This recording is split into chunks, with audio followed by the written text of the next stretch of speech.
Hello friend, कैसे हैं आप सभी। उम्मीद करता हूं कि अच्छे होंगे। फ्रेंड्स, आज की इस वीडियो में हम लोग बात करने वाले हैं भाषा अधिगम और भाषा अर्जन के कुछ महत्वपूर्ण सवाल के बारे में, जो कि 2024 की परीक्षा में बहुत सारे आए हुए हैं। जी हाँ दोस्तों, मैं जो कह रहा हूँ वो सही बात है। एक ही पेज से, एक ही अध्याय से सवाल लगभग 10 से 15 आ गए थे।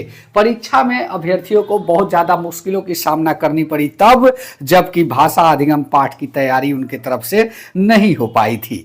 जी हाँ दोस्तों, इसलिए अब हम जो सोच रहे हैं कि लगातार पूरी पाठ को ही खत्म कर दिया जाए, उससे रिलेटेड जितने भी सवाल है उसको खत्म कर दिया जाए, यही सोचकर हमने आप लोगों के सामने कंसेप्ट के वीडियो और प्रश्नोत्तर के वीडियो दोनों ही अपलोड करना चालू कर दिया है। जैसा कि पिछली वीडियो में भी आप लोगों ने देखा होगा कि भाषा अधिगम और अर्जन में क्या कुछ अंतर है, वो सारी चीजें हमने कंसेप्ट वाले वीडियो में बताया। अगर आपने अभी तक उस वीडियो को नहीं देखा होगा तो इस वीडियो के डिस्क्रिप्शन में उसका आपको लिंक मिल जाएगा, उसके माध्यम से आप उस वीडियो को भी देख सकते हैं।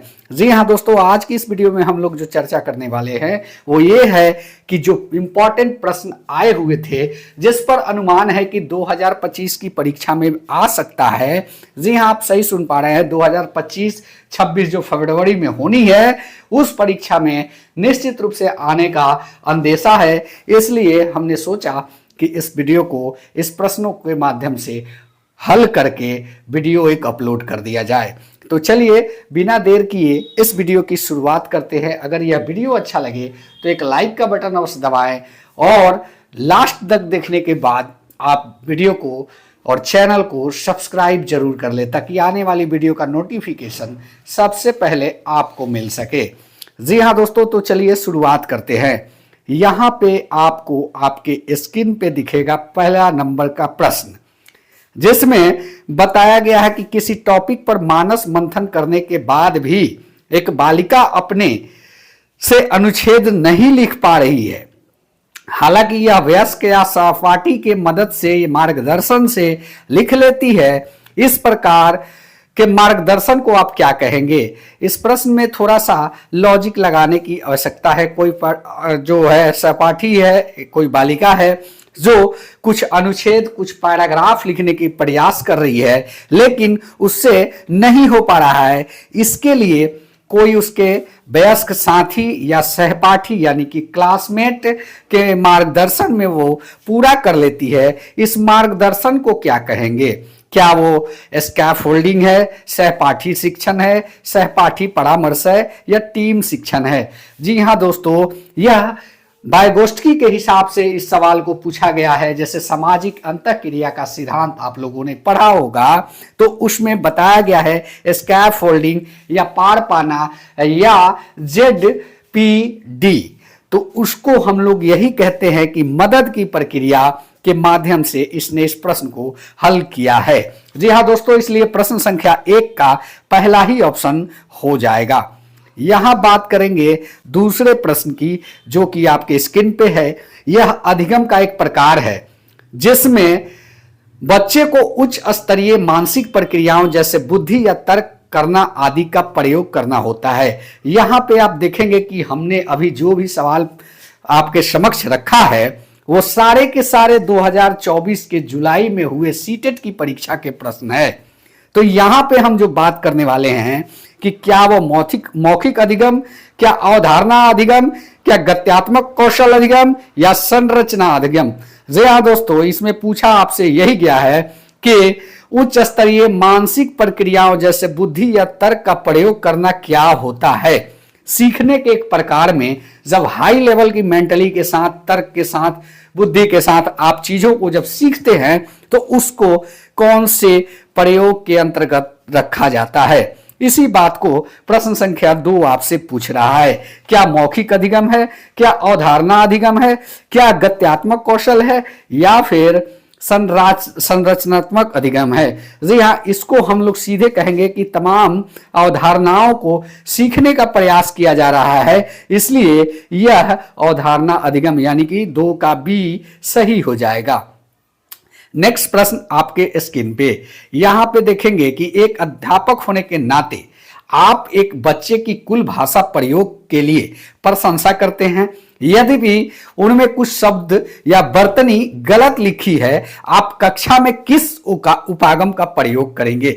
जी हाँ दोस्तों, अगर बच्चा कुछ गलती करता है तो उसके लिए आप क्या करेंगे? क्या उसकी सराहना करेंगे, या फिर जो है आप उससे अनदेखा कर देंगे, या फिर किस प्रकार के उपागम की जरूरत है, इस बात पर आप काम करेंगे? क्या वो समग्र शिक्षा, संप्रेषणात्मक शिक्षा, या फिर रचनावादी भाषा, या संरचनात्मक भाषा? जी हाँ दोस्तों, प्रश्न संख्या 3 का सही आंसर आपसे पूछा जा रहा है।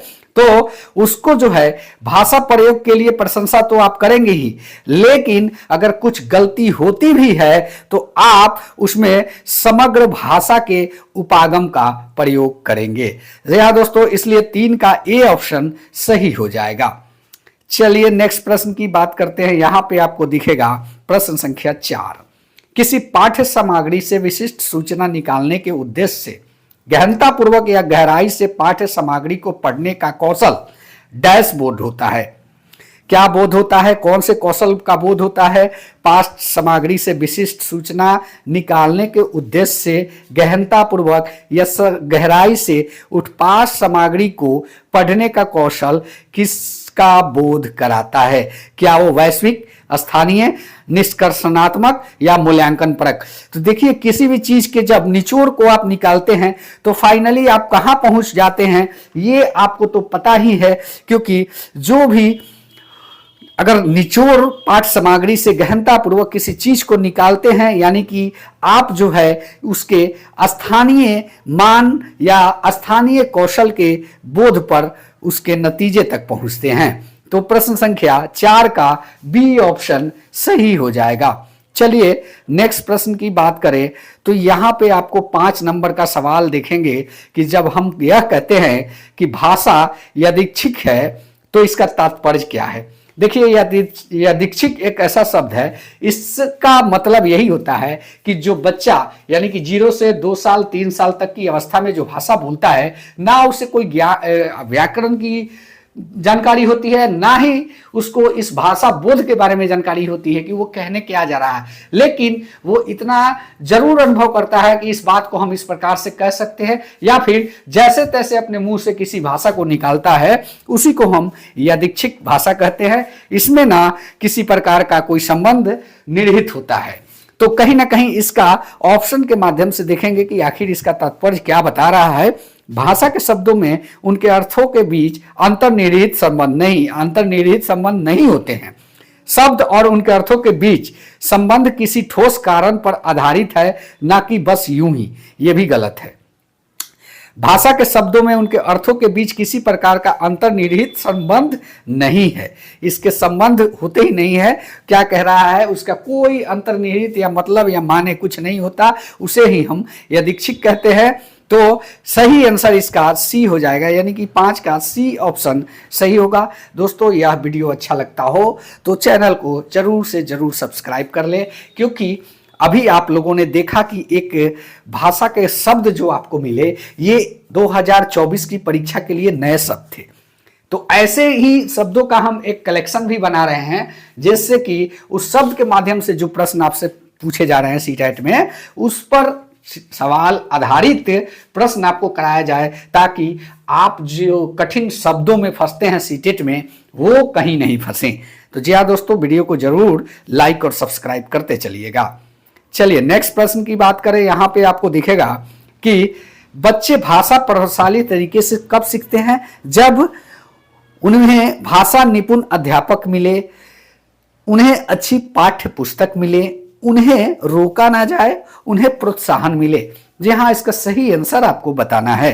तो देखिए, ये टीचिंग मेथड क्या कहता है कि बच्चे का शिक्षक कितना स्मार्ट दिखता है, पाठ पुस्तक कैसी है, पाठ पुस्तक के जो प्रिंटिंग है वो कैसे हैं, ये सब मैटर नहीं करता।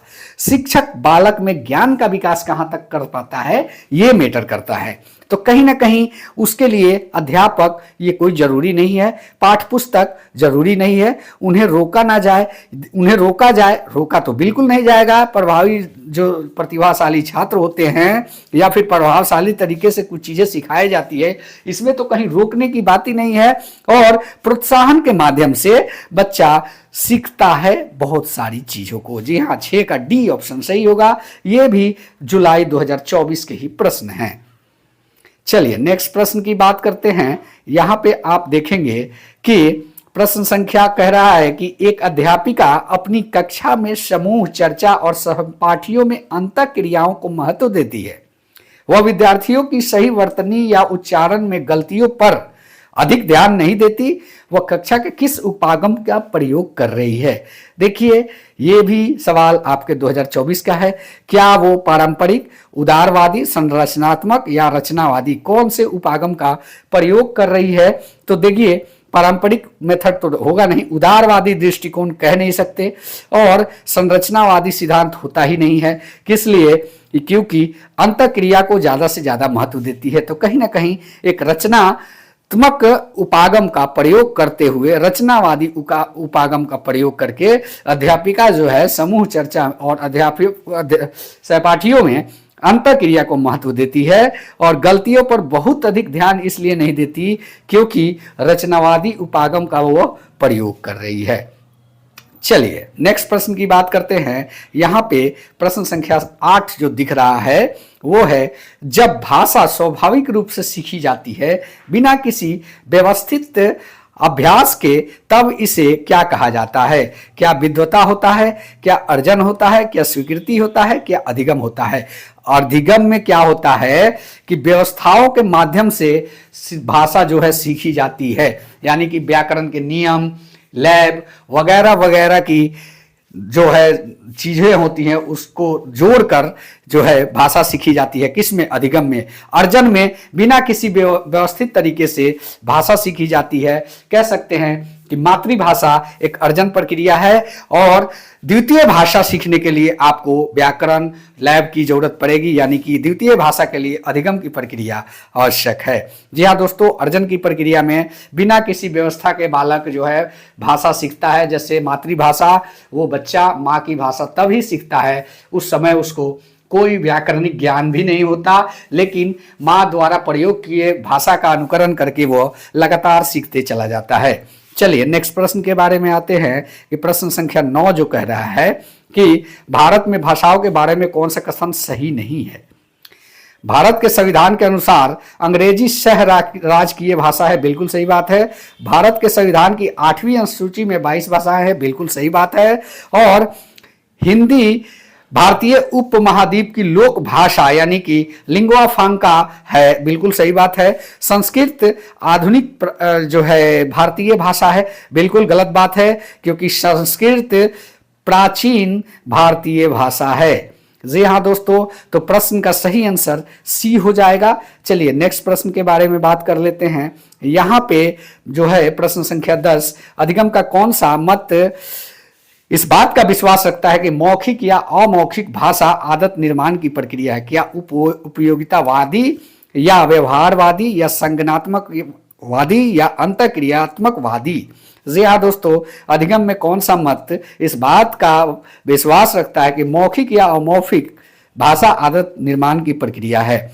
तो कहीं ना कहीं प्रश्न संख्या 10 का सही आंसर जो होगा वो आपका हो जाएगा व्यवहारवादी, क्योंकि इसमें मौखिक अमौखिक दोनों ही रूप में बालक जो है अपनी मातृभाषा एक आदत के निर्माण की प्रक्रिया से सीख पाता है, तो व्यवहार में लाने के कारण उस भाषा को वो सीख पाता है। इसलिए इसे बिहेवियरिस्ट कह सकती हैं, या बिहेवियरिस्ट यानी कि व्यवहारवादी निर्माण की प्रक्रिया में इसको रख सकते हैं। ये भी सवाल जुलाई 2024 का पूछा हुआ सवाल है। जी हाँ दोस्तों, ये सेशन आप लोग को उम्मीद करता हूं कि बहुत अच्छा लगा होगा, और इसी प्रकार की आप सेशन हमारे इस YouTube चैनल पे खोज रहे हैं तो जरूर से जरूर सब्सक्राइब करके रखिए, ताकि आने वाले जितने भी मज़ेदार वीडियो हैं सबका नोटिफिकेशन आपको सबसे पहले मिले। मिलते हैं नेक्स्ट वीडियो में। धन्यवाद। जय हिंद। वंदे मातरम।